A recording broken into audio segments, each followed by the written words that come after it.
আচ্ছা তুমি কখনো কলার চোখলা মুখে লাগাইছো? আলুর রস আর ধনেপাতার রস মাথায়। দেখো স্কিন আর চুল ভালো করার জন্য না আমরা মেয়েরা সব করতে পারি, সব। আর এদিকে আমার ভাই বডি লোশন লাগায় মুখে, ল্যাকমে পিচ মিল্ক ময়শ্চারাইজারটা। এটা আমি বেশ কিছুদিন ধরে ইউজ করছি, কারণ এখন তো উইন্টার পড়ে গেল আর স্কিনটা না পুরো ড্রাই হয়ে যায়, পুরো টানতে থাকে। এটা তোমার স্কিনকে 24 আওয়ার্স অবধি হাইড্রেটও রাখে। চুলের মধ্যেও লাগাই নিতে পারো। অয়েলি ড্রাই কম্বিনেশন যে কোনো স্কিন টাইপের জন্য এটা একদম পারফেক্ট।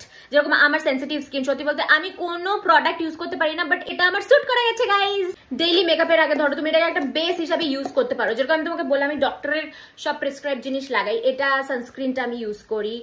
এটা ভীষণ ভালো আর এটাতে তোমার আছে 50 SPF বারেলিয়ন ফ্লুইড সানস্ক্রিন রে প্রোটেক্ট। এটা আমি ইউজ করছি আর এটা সেনসিটিভ স্কিনের জন্য ভীষণ ভালো। আর এই নিয়াসিনামাইড সেরামটা আমি লাগাই। এটা হচ্ছে সেবোনিয়া নিয়াসিনামাইড জিঙ্ক সেরাম, ভীষণই ভালো যাদের ওপেন পোরস এর সমস্যা আছে, যেমন আমার আছে হালকা ফুলকা। কমলা খেয়ে চোখলা মুখে লাগাবো, কারণ এখন শীতকাল। মুসুর ডালের বড়া বানাচ্ছি, অল্প মুসুর ডালের বাটা মুখে লাগাই নিচ্ছি প্যাক হিসাবে। লোকের ওইদিকে খাওয়ার টাকা নাই, এদিকে মেয়েরা মুখের মধ্যে ডায়মন্ড ফেসিয়াল করাচ্ছে। দেখো জীবন ডাল হোক অসুবিধা নেই, কিন্তু স্কিনে গ্লো থাকা দরকার।